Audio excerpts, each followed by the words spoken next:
Hala, Diyos ko, ano na naman kaya ang nangyari dito sa batang Shakira na to?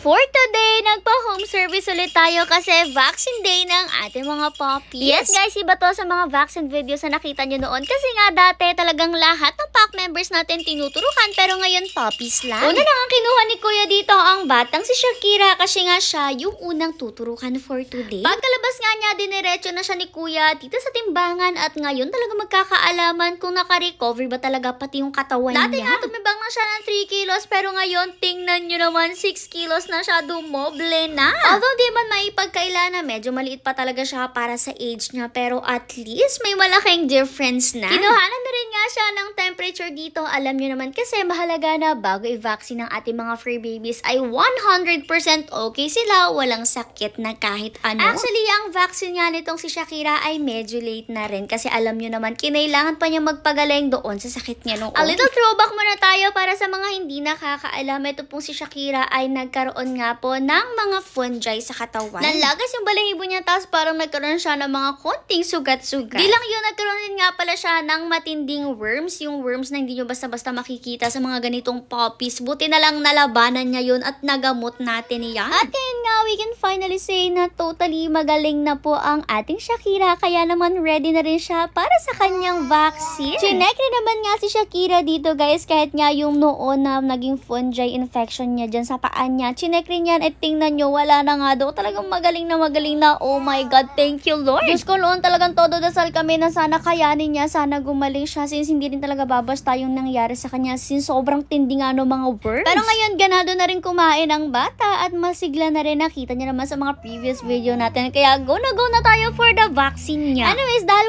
100% okay na nga siya, eto, tinurukan na rin nga siya ni Doktora. Alam niyo naman, mahalaga rin talaga ang vaccine kasi ayan nga ang magiging panlaban nila mula sa mga kung ano-anong sakit. Kaya nga sabi ko sa inyo sa previous video natin, mga puppies talaga yung may pagka-fragile. Kasi nga yung ibang vaccine, since hindi pa nila nakukuha at hindi pa nila natuturok sa kanila. Anyways, ayan nga ang ating Shakira, medyo nagwala na nung time na yan since medyo masakit nga daw yung itinurok sa kanya. Pero in fairness, behave pa rin ng konti at konting ibo nga lang yung ginawa niya. Tingnan nyo nga, nagsabi pa siya sa kuya niya dyan na papasok na daw siya. O diba, talagang kinis pa. Ibig sabihin nga nang papasok na daw. Kaya diniretso na rin siya dito sa loob. Nung time nga na to, nagwawala na pati yung mga adult na natin na pack members kasi excited din sila kanila nila kung ano yung gana. Pero hindi nga muna sila ang bida for today kasi ang bida muna ay ang mga puppies natin, kaya isinunod na nga etong kapatid ni Shakira na si Sassy. As for Sassy, magaling na rin naman siya. Diyos ko, kitang-kita nyo naman nung time na pinalabas sila ni Mother kasi kayang-kaya na niya makipagsabayan sa Mazda natin. Kung napanood nyo rin nga sa video natin noon na dila na natin sila sa vet, etong si Sassy meron rin nga daw nung worms na meron si Shakira. Kaya naman sabay natin silang ginamot pero mas malala nga lang talaga yung tama kay Shakira since mas matindi at mas marami yung kanya. As compared naman kay Shakira, mas madali naman din na naka-recover talaga itong si Sassy. Anyways, ito na nga nung time na to, tinitimbang na ng pilit itong Sassy natin na mapakalikot. Yun nga lang, hindi talaga nila makuha yung timbang kasi Diyos ko, ibo talaga siya ng ibo at kahit yung timbangan ay hindi na maganda o gaga sa kanya.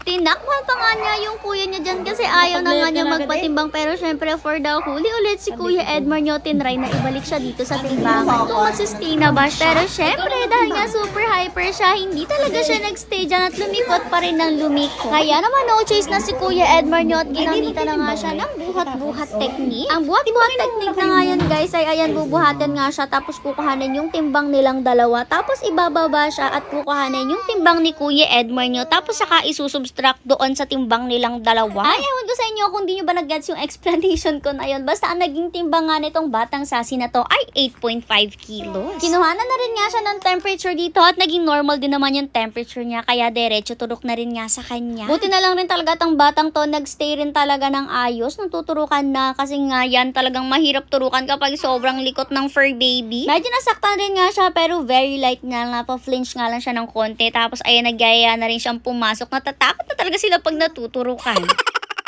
Ang sunod naman natin, syempre walang iba kundi ang napakalikot nating kitikite na si Mazda. Ang batang to naman, tumimbang siya ng 10 kilos. O diba, napakabigat rin talaga ng batang to kasi naman napakatakaw rin kumain. Dito naman nahirapan talaga si kuya nyo na hawakan siya kasi sobrang likot talaga ng bata. Well, alam naman natin, normal yan at okay na rin naman sa atin yung ganyan kalikot. At least alam natin na healthy sila at masayahin. Sanay din kasi ang batang Mazda na kapag lumalabas nga siya dito sa labas ng mansyon ay maglalaro na lang siya kaya gustong gusto niyang magliko. Kaya nga natuturukan na siya, hinawakan na rin siya ni kuya sa ulo para hindi siya masyado makagalaw. Sunod naman natin, syempre, si Brindel, excited pa yan tumakbo, pababa at palabas kasi akala niya talaga magpe-play siya. Pinalabas pa nga siya dyan sa off-leash area, kaya naman kumbinsido talaga siya na maglalaro lang siya tatambay. Pero ang hindi niya alam ay tuturukan siya for today. After niya kasing magpati dyan, kinuha na nga siya ng kuya Jomar niya at tinimbang. In fairness dito kay Brindel, payat siya pero big bone kasi 12.5 kilos siya. Marami nga rin pala nagsasabi na parang sobrang payat daw ni Brindel, pero Diyos ko guys, sagad na po yan kasi kahit anong pakain namin sa kanya, ganyan na lang po talaga yung katawan niya. Anyway, sa turukan na nga si Brindel at syempre hindi magpapahuli si Britney na ayaw pumasok sa loob. Feel ko alam na niya kasi nga may ibang tao rin. 11.5 naman na naging timbang ng batang to. Tingnan nyo nga naman mabigat rin, pero mas mataba rin kasi siya since ang lakas-lakas rin niyang kumain. Healthy din naman ang batang to, kaya diretso turok na rin sa kanya. O, diba? Nakakatuwa behave sila for today. Kaya naman, mabilis rin talaga natapos ang vaccine session.